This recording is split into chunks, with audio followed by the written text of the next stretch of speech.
குளித்தலை அருகே நடுப்பட்டியில் வீட்டின் ஃபேன் சுவிட்ச் பிளக் போடும்போது எதிர்பாராத விதமாக மின்சாரம் பாய்ந்து தாத்தா பேரன் உயிரிழப்பு. கரூர் மாவட்டம் குளித்தலை அருகே வயலூர் ஊராட்சி நடுப்பட்டியைச் சேர்ந்தவர் தேவராஜ் மகன் திருக்குமரன், வயது 15.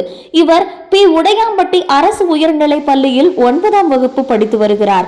இந்நிலையில் இன்று காலை தனது வீட்டில் உள்ள ஃபேனின் பிளக்கினை சுவிட்ச் போர்டில் சொருகி ஆன் செய்தபோது எதிர்பாராத விதமாக மின்சாரம் பாய்ந்துள்ளது. இதனை கண்ட அவரது தாத்தா சீனிவாசன் பேரன் திருக்குமரனை காப்பாற்ற முயன்ற போது அவர் மீதும் மின்சாரம் பாய்ந்தது. அப்போது வீட்டில் வந்த திருக்குமரன் தாய் ரேவதி இருவரையும் காப்பாற்ற முயன்ற போது அவரையும் மின்சாரம் தாக்கியது.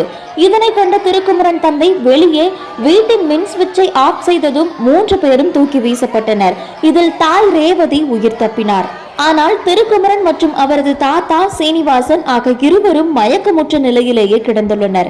இருவரையும் குளித்தலை மாவட்ட தலைமை அரசு மருத்துவமனையில் சிகிச்சைக்காக அனுமதித்த போது அங்கு பரிசோதித்த மருத்துவர்கள் அவர்கள் இருவரும் ஏற்கனவே இறந்து விட்டதாக கூறியுள்ளனர். இது குறித்த தகவலுக்காக லாலாப்பேட்டை போலீசார் இருவரது உடலையும் கைப்பற்றி பிரேத பரிசோதனைக்காக குளித்தலை மாவட்ட தலைமை அரசு மருத்துவமனைக்கு பிரேத கிடங்கில் வைத்துள்ளனர்.